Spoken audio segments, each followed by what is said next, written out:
নমস্কার, আমার আসাম ব্লগে আপনাদের সবাইকে অনেক অনেক স্বাগত।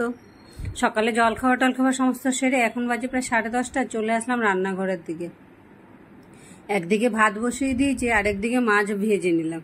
ভাত আর মাছ ভাজা হতে হতে বাকি কাজকর্ম টুকটাক যেগুলো রান্নাঘরে তাক টাক পরিষ্কার করে বাসনপত্র ধুয়ে, সকালে জল খাবারে তো অনেকটাই বাসন হয়, সব ধুয়ে টুয়ে নিয়ে আজকে আমার ফেভারিট জিনিস একটা রান্নার জন্য জোগাড় করেছি। সে হলো কচু দিয়ে মাছের ঝোল।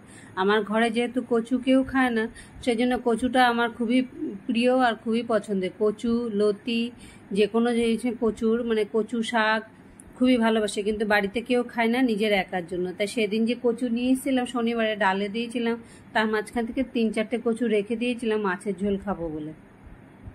সেদিনই সিদ্ধ করা কচু উঠিয়ে রেখেছিলাম, তাই সেগুলোকে আবার আজকে মাছ দিয়ে ওদেরগুলো আলাদা করেছি, ঝাল ছাড়া যেগুলো ওগুলো আলাদা আছে, আর আমার জন্য আর মেয়ের জন্য একসাথে কচু দিয়ে মাছের ঝোল। তো ও তো আর কচু খাবে না, ও ঝোলটাই খাবে ঝালে, কিন্তু কচুগুলো সব আমার জন্যই, ওই জন্য ওইভাবে করেই রেখে দিয়েছি যাতে আমার হয়ে যায়।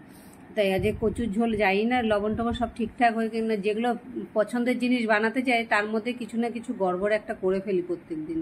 তাই আজকেরটা কিরকমভাবে যাই না। আজকে তাই রান্নায় হলো কচু দিয়ে মাছের ঝোল, আর পেঁয়াজ দিয়ে করব ভেন্ডি ভাজা। ভেন্ডি শস্য বাটা পোস্ত যা দিয়েই করি না কেন, তেমন কেউ খেতে পছন্দ করে না, সেই জন্য ভেন্ডিটাকে বেশিরভাগ ওই পেঁয়াজ দিয়ে কুচিয়ে ভাজা করলে তখন রুটি দিয়েও খেয়ে নেবে, ভাত দিয়েও খেয়ে নেবে। আর ভেন্ডি ভাজাটাকে কিন্তু গরম গরম পেঁয়াজ একটু বেশি করে দিয়ে ভাজলে পরে কিন্তু রুটির সাথেও খেতে দুর্দান্ত লাগে। সেই জন্য ওইভাবে করে ভাজাটা করে নিলাম পেঁয়াজ দিয়ে, যে রাত্রের জন্য রুটি যে হয়ে যাবে, আর দুপুরে ভাত দিয়ে অল্প অল্প করে নিয়ে নেবো, দুবেলার হয়ে যাবে। আর কিছু না, এখানে রান্নায় তাহলে ওই হলো। আজকে ভাত তো একদিকে হয়ে এসে, এদিকে ভাত হতে হতে মোটামুটি তরকারিগুলো আবার হয়ে সমস্ত রান্নাঘরে কাজকর্মগুলো পরিষ্কার করে সব করে দিয়ে বেরিয়ে পড়লাম। এবার স্নান টান করে পূজা দিয়ে এসে দেখুন বাইরে আমার এই গাছটা বাজবে না নাই জানি না, মাঝখান থেকে ভেঙে গেছিলো, এটা গোড়া সহ আনতে পারিনি স্ন্যাক স্টিকটা, কিন্তু টুকরোর থেকে এসছে, এবার বাজবে না নাই সেটাই ভাবছি। কিন্তু অ্যালোভেরা গাছটা আমার টবটা খুব ছোট হয়ে গেছে অ্যালোভেরা গাছটার জন্য, কিন্তু চারোদিকে এতগুলো চারা বেরিয়েছে। চলুন ভিতরে এসে, এখন 2:30টার মতো বাজে, আমাকে আবার টিউশনে বেরোতে হবে। সমস্ত আগে বাসন টাসনগুলো সব উঠিয়ে গামলাটা খালি করি, নাহলে খেয়ে দিয়ে আর বাসন রাখতে পারবো না, সব শুকনো বাসনগুলোই ভিজে যাবে। সেই জন্য আগে বাসনগুলো উঠিয়ে নিয়ে নিজের ভাতটা নিয়ে বসে গেলাম।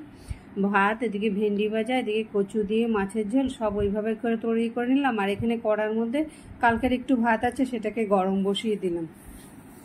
বার করতে আগে থাকতে ভুলে গেছি, নাহলে ভাতের সাথে মিশিয়ে দিলে হতো। ভুলে গেলে যা কর্ম একই কাজ ডবল, আমার কড়াইটাকে আবার ডবল মাজতে হবে। আজকের মতো ব্লগটা এখানে শেষ করছি। খেয়ে দিয়ে বেরিয়ে পড়লাম টিউশনের জন্য। যা যারা ব্লগটা দেখছে ভালো লাগলে লাইক সাবস্ক্রাইব করে নিও, ব্লগটা কেমন লাগলো কমেন্টে অবশ্যই জানিও। আমার আসাম ব্লগের তরফ থেকে সবাইকে অনেক অনেক ধন্যবাদ।